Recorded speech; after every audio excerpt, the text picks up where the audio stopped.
En este video tip voy a mostraros cómo la tecnología OpenRoad, que está instalada en programas como el OpenRail Designer o el OpenRoad Designer o el OpenSite Designer o el OpenBridge Modeler, se utiliza para definir obras lineales o corredores con anchuras variables en algunos de sus aspectos.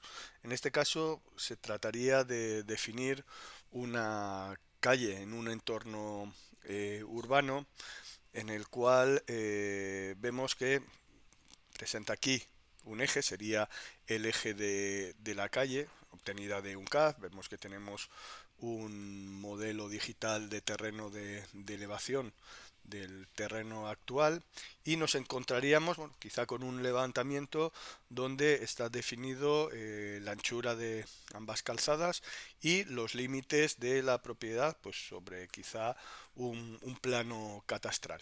Entonces esto, como vemos, es un modelo 2D, un modelo en planta. Es una de las singularidades de esta tecnología. Trabajamos primero en planta y luego lo llevamos al 3D y nos encontramos que efectivamente en el 3D aparece nuestro terreno, nuestras líneas de nivel, los puntos de apoyo, etcétera, pero de momento no está apareciendo en ningún sitio este eje. Lo primero, crearemos un modelo de perfil, seleccionaremos el objeto, la ventana de la aplicación donde queremos ver ese modelo de perfil y ya tenemos el corte.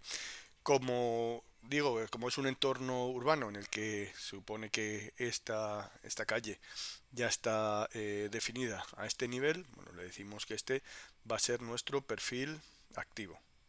Vemos que ese va a ser el perfil de la calle y vemos que ya ha aparecido ese objeto. En cuanto hemos determinado que este era el perfil activo, fijaos que si lo elimino desaparece y si le digo que este es el perfil activo vuelve a aparecer, con lo cual efectivamente el propio terreno, si nosotros no vamos a tener más elevaciones que las del terreno, se puede utilizar como perfil para cualquiera de los ejes. Siguiente paso, bueno, sería determinar un corredor o definir un corredor con una sección transversal urbana. Dentro de la cinta de opciones nos vamos a la parte, a la etiqueta, a la pestaña de corredores y tenemos la opción de nuevo corredor o directamente sobre el eje que hemos definido, que ya tiene, como veis, perfil, dice Active Profile Exist. Tenemos esta ventana emergente que nos permite generar un corredor. Bueno, en cualquiera de las dos, pues es la misma herramienta, crearíamos el corredor. Nos está preguntando cuál va a ser el perfil del elemento, botón derecho para utilizar el que está activo, pues botón derecho, el nombre lo dejamos como tal, corredor. Buscamos la sección dentro de una librería de secciones, bueno, pues urbana, de pavimento de concreto, sin dividir, o sea, una sola eh, calzada y con dos carriles. Bueno, pues este nos sirve, lo vamos a proponer del principio al fin la misma con un intervalo de seccionamiento cada 5 metros y bueno, procesa y efectivamente tendríamos nuestro corredor que vemos que bueno, va haciendo subidas y bajadas porque está pegado perfectamente al terreno y cuando visualicemos la planta vemos que efectivamente esa sección es constante. Podríamos ver una sección dinámica del mismo, localizamos el corredor y tendríamos ahí una sección dinámica del mismo. Vemos como efectivamente en todas las secciones el eje está pegado a la superficie actual del terreno y pues las anchuras son las que corresponden a esa sección. Como digo, como tenemos unos datos traídos de un levantamiento quizá topográfico donde nos van indicando cuáles son las anchuras de las calzadas y los límites, bueno, la herramienta correspondiente sería la siguiente. Vamos a los objetos de corredor, localizamos el corredor y es el que corresponde a control de puntos o puntos de control. Creamos un nuevo punto de control y vemos que le podemos dar un nombre, por ejemplo, calzada izquierda. Vamos a controlar la calzada izquierda, esta es la izquierda porque el eje va en esta dirección progresando. Le vamos a decir cuál es el punto a controlar. Cada punto de una sección transversal tiene un nombre, pues será el borde EOP, End of Pavement, borde de pavimento izquierdo, L de izquierdo, R de derecho. Le decimos que el modo de control va a ser horizontal, vemos que tenemos horizontal, vertical o ambos. Cuando, por ejemplo, hablamos de horizontal, vemos que podemos controlar con elementos de geometría cualquiera o con elementos de corredores o las definiciones de entidades, pero por ejemplo, si ponemos vertical, pues podemos también incluir peraltes y can de ferrocarril y diferencia de elevación y elevación y talud. Entonces todo eso es lo que nos permite de alguna manera poder controlar las secciones más allá de lo que viene en una planilla de secciones. Entonces, vuelvo a insistir, le voy a decir que horizontal en este caso solo, porque las pendientes serán las del correspondiente eh, template o la correspondiente sección transversal y bueno, pues vamos diciéndole que sí a todo desde el principio hasta el final. Una descripción del punto de control, pues calzada izquierda, aceptamos punto de control ese de ahí, modo de control horizontal, tipo de control geometría lineal y ahora me dice localiza un elemento en planta o perfil. Bueno, pues la calzada izquierda va a ser controlada por este borde. Entonces tocamos aquí, no vamos a utilizar esto como alineamiento secundario y prioridad primero y vemos cómo la calzada se ha ajustado en anchura ahora a este elemento. Lo mismo hacemos para el límite de propiedad. Creamos otro, le ponemos límite izquierdo, por ejemplo. Límite izquierdo. Todos lo mismo porque vamos a controlar anchura, o sea, el resto es igual que lo que teníamos.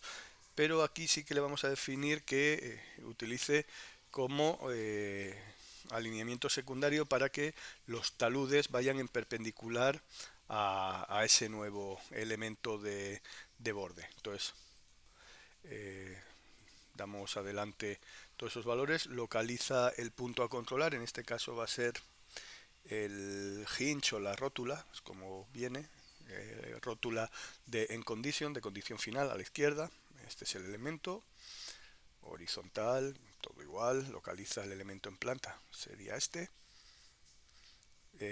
sí como elemento secundario, y vemos cómo procesa y ya se ha adaptado la anchura a ese elemento. Bueno, pues lo mismo haríamos con el lado derecho.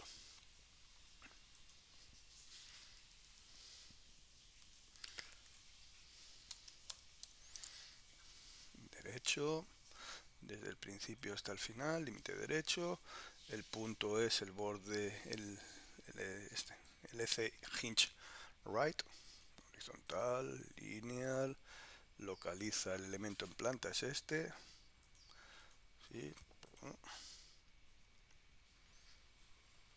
Y por último,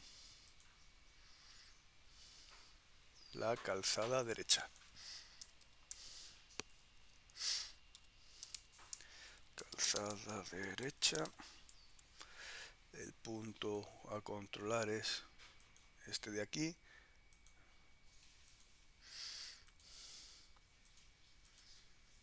el elemento que me va a definir la calzada es este de aquí,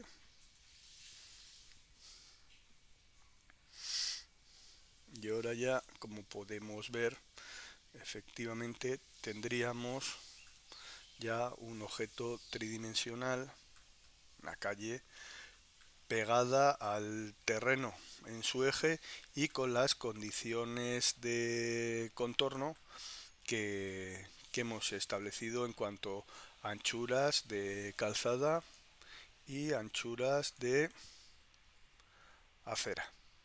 Vemos como él ha ido generando esos elementos intermedios. Podemos verificar sección dinámica, el corredor, por ejemplo aquí, y vamos a poner algunas cotas para verificar que efectivamente es una sección variable. Decimos que nos ponga elementos de dimensión temporales. Entonces la acera irá desde aquí, bueno, en realidad iría desde aquí hasta aquí.